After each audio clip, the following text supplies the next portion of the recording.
What's going on, guys? EJT here and welcome back to the channel. Today we're going to discuss everything we know so far about Soarin' Across America coming to both Walt Disney World and Disneyland. So with that being said, let's get right into the video.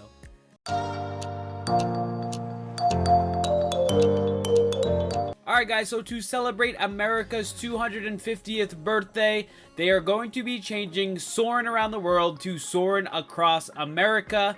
And this is going to be taking place at Walt Disney World for Cool Kids Summer coming up on May 26th. So right around the corner, we will have the opening for this rethemed attraction. And this is going to be a limited time thing that they're doing. We don't have a deadline quite yet of when they're going to switch it back over, but it is going to be taking over and we are getting brand new locations for this ride. And not too much later, on July 2nd, it will be opening at the Disneyland Resort. Disney added the ride will take guests on a flying journey across the United States featuring iconic landmarks, coastline, cityscapes, and natural wonders. So far, they have confirmed the New England coastlines, New York Harbor, Grand Canyon West, the Hawaiian Islands, the bayous, Great Plains, and northern wilderness areas. And they have shared that there will be 12 different scenes for this version of the ride. They added Disney Imagineers said the attraction is designed to celebrate the spirit of America with a mix of urban locations and natural beauty. The experience will also include updated ride programming, wind effects, scents, and a brand new musical arrangement by composer Bruce Broughton, inspired by the original Soarin' soundtrack.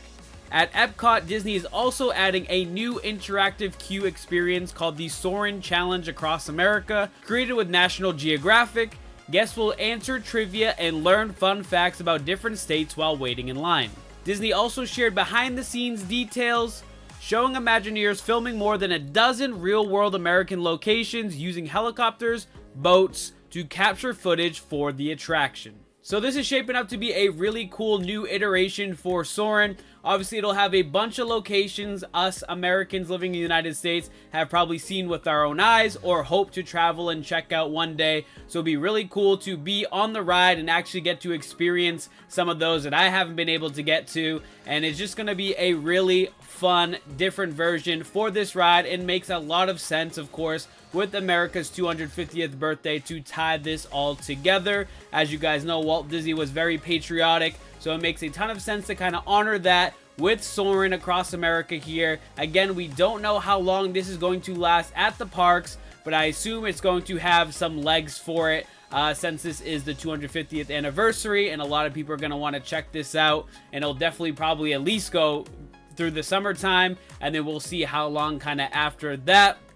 But Soarin's always a fantastic attraction. I think kind of as technology has developed with rides like Flight of Passage, it can get kind of outdated vibes from it now, but it really is a classic. If you grew up going to Walt Disney World and riding this ride, it really does have that nostalgic feeling to it. So I'm glad they keep it around. They keep adding and changing things up, the different sceneries and stuff like that, to keep it fresh and new. But I think it's going to be a great version, and people from all around the world are going to enjoy checking this one out.